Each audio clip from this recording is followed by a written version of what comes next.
بسم اللہ الرحمن الرحیم۔ صحیح بخاری حدیث نمبر 3۔ حضور صلی اللہ علیہ وسلم پر وحی کا ابتدائی دور اچھے سچے پاکیزہ خوابوں سے شروع ہوا۔ آپ خواب میں جو کچھ دیکھتے وہ صبح کی روشنی کی طرح صحیح و سچا ثابت ہوتا۔ پھر من جانب قدرت آپ تنہائی پسند ہو گئے اور آپ صلی اللہ علیہ وسلم نے غار ہیرا میں خلوت نشینی اختیار فرمائی اور کئی دن اور رات وہاں مسلسل عبادت اور یاد الہی ذکر و فکر میں مشغول رہتے۔ جب تک گھر آنے کو دل نہ چاہتا توشہ ہمراہ لیے ہوئے وہاں رہتے۔ توشہ ختم ہونے پر ہی اہلیہ محترمہ حضرت خدیجہ رضی اللہ عنہا کے بعد تشریف لاتے اور کچھ توشہ ہمراہ لے کر پھر وہاں جا کر خلوت گزین ہو جاتے۔ یہی طریقہ جاری رہا یہاں تک کہ آپ پر حق منکشف ہو گیا اور آپ غار ہیرا ہی میں قیام پذیر تھے کہ اچانک حضرت جبرائیل علیہ السلام آپ کے پاس حاضر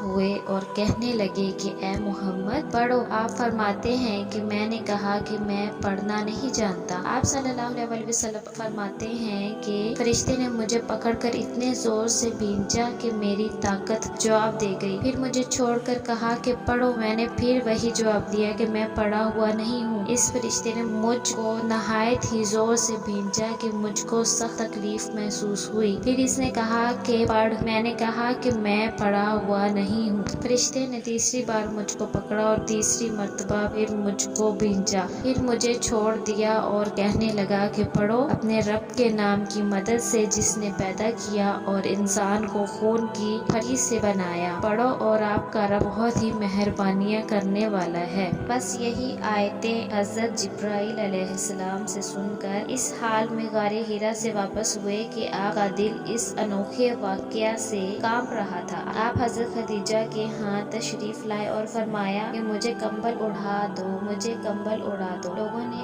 آپ کو کمبل اڑا دیا۔ جب آپ کا ڈر جاتا رہا تو آپ نے اپنی زوجہ محترمہ حضرت خدیجہ رضی اللہ عنہا کو تفصیل کے ساتھ یہ واقعہ سنایا اور فرمانے لگے کہ مجھ کو اب اپنی جان کا خوف ہو گیا ہے۔ آپ کی اہلیہ محترمہ حضرت خدیجہ رضی اللہ عنہا نے آپ کی دھاڑس بندھائی اور کہا کہ آپ کا خیال صحیح نہیں ہے۔ خدا کی قسم آپ کو اللہ تعالیٰ کبھی رسوا نہیں کرے گا۔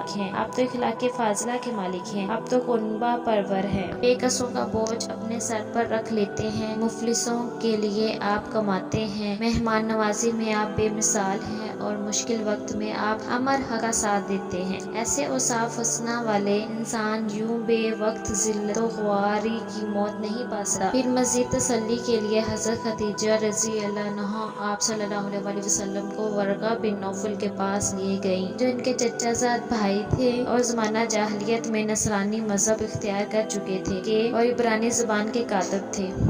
چنانچہ انجیل کو بھی حسب منشائے خدا بندی عبرانی زبان میں لکھا کرتے تھے۔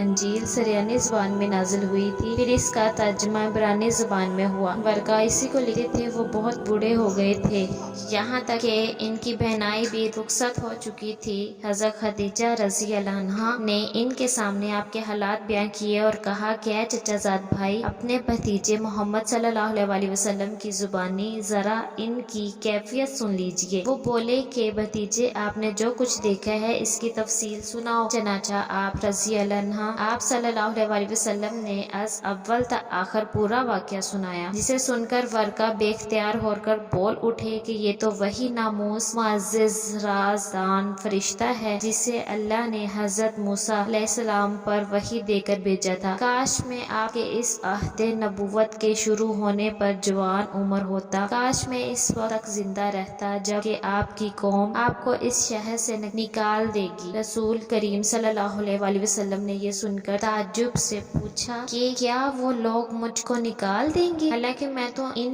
میں صادق و امین و مقبول ہوں؟ ورقہ بولا ہاں یہ سب کچھ سچ ہے، مگر جو شخص بھی آپ کی طرح امر حق لے کر آیا لوگ اس کے دشمن ہی ہو گئے ہیں۔ اگر مجھے آپ کی نبوت کا وہ زمانہ مل جائے تو میں آپ کی پوری مدد کروں گا۔ مگر ورقہ کچھ دنوں کے بعد انتقال کر گئے۔ پھر کچھ عرصہ تک وحی کی آمد موقوف رہی۔ صحیح